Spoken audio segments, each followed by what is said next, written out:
So can you introduce yourself, say your name, major, and year? My name is John Pham. I'm a third year CS major, and this would be my third semester in Empathy Bites. Can you tell us just some interests, hobbies you have? I like reading. I like learning Spanish.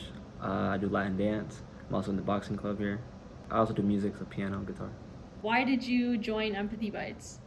I joined Empathy Bites because I like the mission of the program, which is to foster empathy and understanding. I also was interested because one of the main projects that the VIP program is working on is the virtual reality museum, and I've always wanted to try getting into the virtual reality space. So it was a good introduction for me. What work have you done in these past semesters? So there's been two projects that I contribute on. So the main one this semester and last semester we worked on this VR museum. So in that project we take artifacts from the Georgia Tech Library and the Georgia Tech Library archives, and we create 3D models of them and put them in this 3D VR museum. And then before that, we did a AR VR kind of experience for the makerspace, the Hive makerspace. Do you have like a favorite model you guys have done in there? It's kind of random, but one of our like packaged signed footballs is very it's very good, and like the textures are really good in that. Why do you feel it's important that we preserve these kind of old artifacts from Georgia Tech's history? I think because these artifacts kind of represent us in a way. Like you said, it does represent our history, but I think it represents us as people and kind of, what we've been through. For example, like us hosting the Olympics. I think that's a very big thing, a big part of our culture. And it's something not a lot of people know about. So I think kind of allowing students to learn about these objects is very important so they can kind of have a strong connection with the institution that they're in. Do you feel like other museums or like artifacts will switch to using these VR spaces so that other people can interact with them? I can definitely see that in the future, especially because, especially with Meta, VR, AR is definitely becoming a more popular thing nowadays. And I think it's all about accessibility as well. A lot of people can't be in the place physically, so maybe providing like a virtual environment where they can explore, I think would be very cool. I think it's very realistic to see that in the future. So what were some challenges that have come up this semester? I guess one of the big challenges that we're facing, but we're kind of going through it, is we've kind of switched from hand modeling techniques to this photogrammetry techniques. So photogrammetry is we're taking objects and we're taking multiple pictures. We're like going around and taking multiple pictures, and we kind of throw that into an application, and that kind of makes a 3D render, 3D model of the object. It's a challenge because photogrammetry, there's things that it's good for, there's things it's not good for. So when you have something that has a lot of reflections, or something that's like shine, like reflect a lot of light, that's not good for photogrammetry, just because like it's hard to take pictures for it to like make the object out.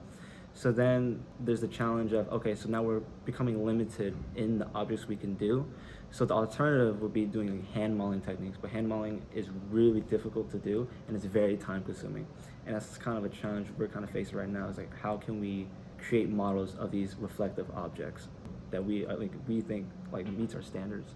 And then how long would it take for like hand modeling in comparison? We've seen like people do one or two hand models in a semester versus like a couple of photogrammetry models in like 1 or 2 weeks. Do you feel like these challenges will push you to be a better CS person, design person in like the workplace in the future? Absolutely. I think because this semester too, I kind of took the role of like a team lead, which is kind of like a more managerial role. So definitely, that's that type of experience I wouldn't normally get in maybe in like a class setting. Definitely unique to this program, and that definitely do believe it would translate into the work in the industry. What do you hope other people continue to work on after you're gone? Yeah, so in terms of projects, obviously I think the VR Museum is a great project, and I would love to see more and more models being put into there, and I would love to see like an official release so like students can like go ahead and put it on, like, I don't know, that would be like a library exhibit or something like that, or maybe an app that can download from some store. But on top of that, I would like to see more, I guess, more personal experiences. Like I believe we had an exhibit, it was here, I don't know who did it, it was during I think Black History Month last year, and it was a VR experience. It puts you in the eyes of an African American person, like in a cafe during the civil rights movement. So something like that can give a really unique perspective to people, because you're literally being put into someone else's shoes and seeing it from their perspective. So I would love to see projects like that where we can kind of be put into this environment and see things how others see it. Do you have any parting words, anything you would like to stress about this VIP? I would advise to definitely push towards the focus of creating a community and creating a sense of understanding for different communities and like really learning to empathize with other people. I think that's like a very, very important thing. There is a purpose behind what we're doing, and the purpose is to foster empathy and understanding. I think that's a very valuable thing, so I think we should definitely keep that in our minds.